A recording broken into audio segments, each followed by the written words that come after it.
the lifespan of children through breastfeeding and increasing breastfeeding awareness. They have been conducting baby showers. Now, kind of sounds silly, but one of the requirements of the baby showers is that the baby daddy come and engaging the baby's father. And I say baby daddy, I mean, it's just, I think that's so cute. But this happens to be a Hispanic, mostly Hispanic organization, serves mostly the Hispanic community, which is even more interesting because traditionally Hispanic daddies don't get very engaged, right? So it has been incredibly successful. The outcomes and the data around the children and the benefits to the health of the mother and the father are quite interesting. I'd invite you to contact Connect Familias.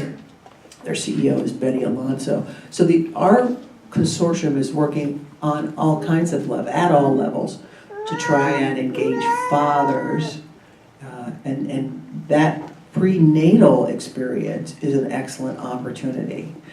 We're also working with the young men in the community. I know Gus is working with Connect Familias as well in getting young men engaged with young women. One of the things that stands out for me though in this whole conversation, and then I'll pass it on, is where does the responsibility start? I see a lot of young women reaching out for that same affection that you were talking about, Gus.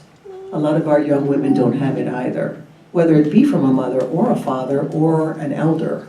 So if I feel isolated, alone, depressed, with no future, and some young man, I get some young man's fancy, even if it's just for one night, then my reward will be potentially having my own possession and carrying it forward. So if I can't get the love from the young man, maybe I get the love from that baby. That whole dynamic really has got to change. We've got to... Elena, how is it going to change? It's got to change by empowering these young women, educating them that they are worth what they are worth. They do not need to seek affection elsewhere. They need to grow themselves. Our young women's self-esteem has got to be elevated. I want to just mention something just for those who are interested in another idea. When my husband and I were having a baby, the one way I thought to get him involved is I had a daddy-to-be party. And that's the way I took away attention from me and I shared it with him. It worked because we're together for 45 years. And he's here and I want to just tell him that I love him and I think he's great and I couldn't do it without him. But I want to just mention, you have to be creative in your problem solving, guys, all right? Shake it up a little bit. It doesn't have to be done the way it's been done before. There are new ways of getting dads involved. Thank you, Elena. Yes, but since you brought me up, I will say this. When we were new parents, I went to a Lalesh group, and I was ostracized. I was kicked out of the room. So whoever been talking about fathers involved in breastfeeding, I was ostracized from Lalesh. I don't know if that still exists, even exists. No men. He was asked to leave. Yeah, but that's just the part of the shift that has occurred, because if you go now, they shouldn't be kicking you out. So Better go and find out. But what I wanted to they don't do that. mention is I wanted to add to Alina's conversation with the consortium. We do have a Healthy Babies Task Force that is under the Children's Issues Committee. And one of the ideas that they're doing is really working on messaging that's going to be going out. So I really encourage individuals to participate. It can be in any of the committees of the consortium, but you know, we're looking at healthier lifestyles, but if we want to be changing conversation, it needs to start at the different organizations that we're doing, and just changing the curriculum a little bit and just adding it and making it more robust. But one of the reasons that I'm mentioning the task force is because it is different organizations that are coming to the table. And so if everyone just plans together that they're going to have this messaging and we're going to put the fatherhood in there, that's one way that we can start. And then hopefully that will continue to mushroom. Oh, we have our website is www.healthymiamidade.org.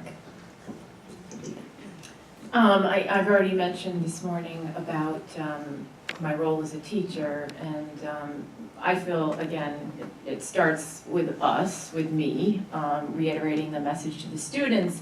And one of my roles is what's called a capstone advisor. So when a student is getting a master's in public health, so that's a terminal degree, and so these students are going to go out and be professionals in the community in whatever area of health that they choose.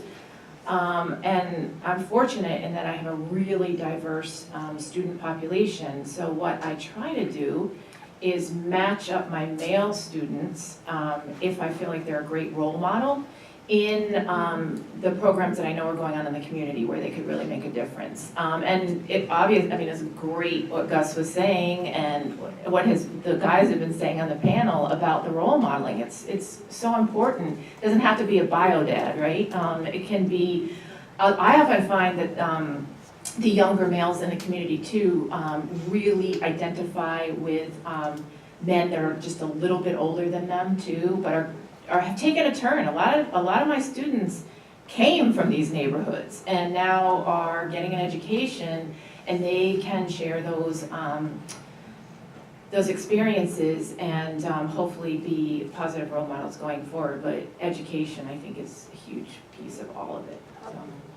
Barbara, do you want to say something? You want to react to that? Well, I wanted to add on, but Chris can go first. Okay. Me being with Be Strong, it allows me to go to alternative schools. Alternative schools allows me to sometimes just have all boys, all young men that are 18 years and older, and talk about this same issue that we're actually talking in here, which you'll find out a lot of them, they wind up coming asking questions, and sometimes even give my card and personal note, and wanting to have a better way of how can I get better, or what do I need to do to allow myself, how do I interact with this female issue? Now, I get a lot of that question is that how do I interact when I see a woman this way? And so, and also within the prisons, just talk to all men about the same issues. And so I know it Be Strong, when we're teaching about healthy relationships, thriving families, stronger community, it allows those young men to reassess my risky behaviors and what do I do and what do I need to do to change. So those are the positive things that with Be Strong that we bring out. Great. Whoever wanted to add from Be Strong, action plan. I think something that we'll continue to do is focus on success sequencing.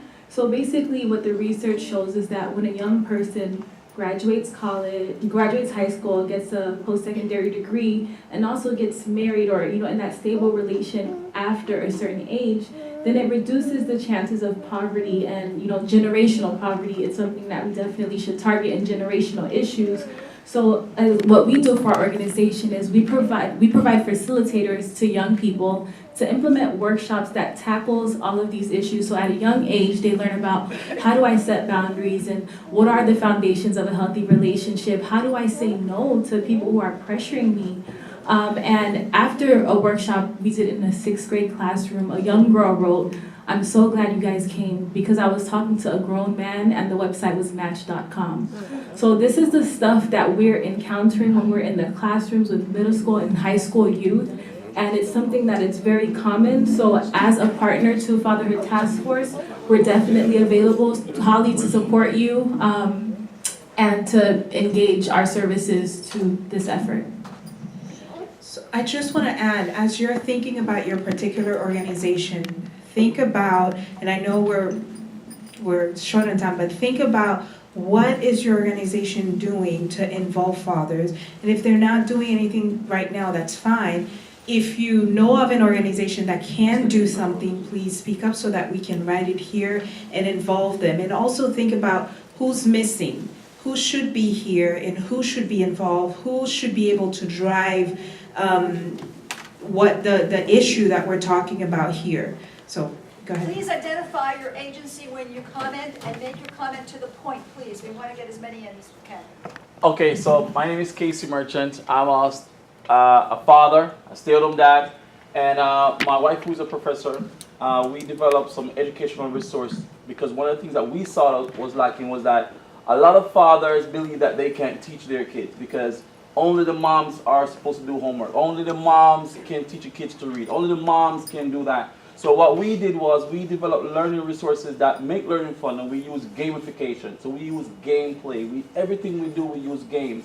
And what we have done is show dads and show men and in general, the general population, that men can learn to teach their kids. And it does not have to be in the way that we are used to. So games are a great way to interact with your kids, to learn from them, to let them see that you can teach them. And one of the things is that we have been working with the United Way in Broward County in their Reading Pal programs. I'm a volunteer there. And they tell us, the research is already, like Gus said, it's not rocket scientists. They say if men work with boys in their reading and in their vocabulary and their academics, they're going to do better in school. There's no more research. So what we are saying, let's do it. Let's get out there and do it. So the more men we can get to volunteer, to go out and do these activities with these boys and show them that it is fun, it is cool. It's not only throwing basketball and hoops, but learning can be fun, it can be exciting. That's what we have to do. Thanks, Casey. Okay, thanks. Go. Okay. To the point, please. We want to get everybody in. I am with a project called Young Parents Project, Florida State University Young Parents Project, through the 11th Judicial Circuit. And I work with court-involved pregnant and parenting teams. And several months ago, well, the judges always ask us to work with the young fathers, but we work with moms. And so we've continuously said our expertise is with moms. Now, occasionally, we will have a father who is involved, meaning that the grandmother in the home allows him to participate in that child's life. And so we will include them.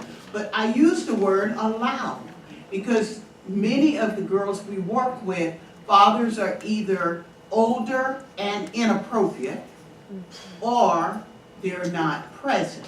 So several months ago, the Casey Foundation said, and they insisted really, we want you to start the conversation. We want you to help us to understand how you can involve these young fathers in the lives of their children. So we are just starting, and I am here today because somehow that email came across my computer. We are just starting because we really want to see the change because all of our kids are delinquents. They are in the dependency system. And so if we can break this cycle, then if we can engage these fathers and show them a different way, engage these women and show them a different way, then we can break those two systems down to numbers that are reasonable.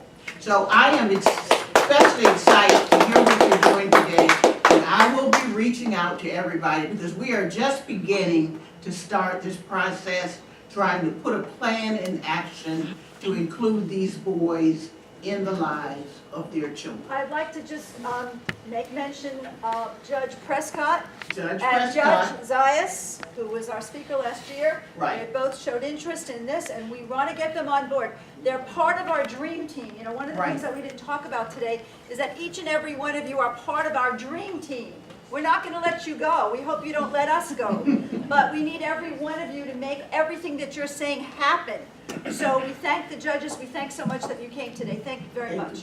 Also, we have, We want to get to everybody. Go ahead. we have your evaluation in there. It's very important. We want to hear feedback. Please complete them as we're going through. Not yet. Now, let me just tell you something about the evaluation. When you turn in your evaluation form, you get to have this amazing PowerPoint with a lot of wonderful research that you can go to find out more about the topic that you're interested in. This was put together by Crystal. Crystal, you want to identify yourself, please? And I could have done it without her. She's amazing. She works with Rochelle. But, so please know that when you're given your evaluation, we will then link you up with a way to get the PowerPoint. Now, is that brilliant or what, guys? Yes. Okay. All right, go ahead, Michelle. Okay, so first let me just say my name is Mr. Everett, Dinrich Everett. I am the founder and CEO of I Care for the Youth, Inc. It's a youth development and enrichment program. The first thing that we're doing in my program is we're culturally cultivating our children and bringing them to the awareness of our culture, other cultures, and all cultures as a whole. I just want to say I'm glad to hear that Mr. Gus is here because I am putting in a proposal for the parenting program through the Children's Trust because my program now has an initiative, 3 initiatives that we're going after, and one of those initiatives is parents parenting parents. And in that component, we're holding a fathers fathering fathers. And so this is hosting fathers who are in their teen and being fathered by fathers who are in their mid-30s.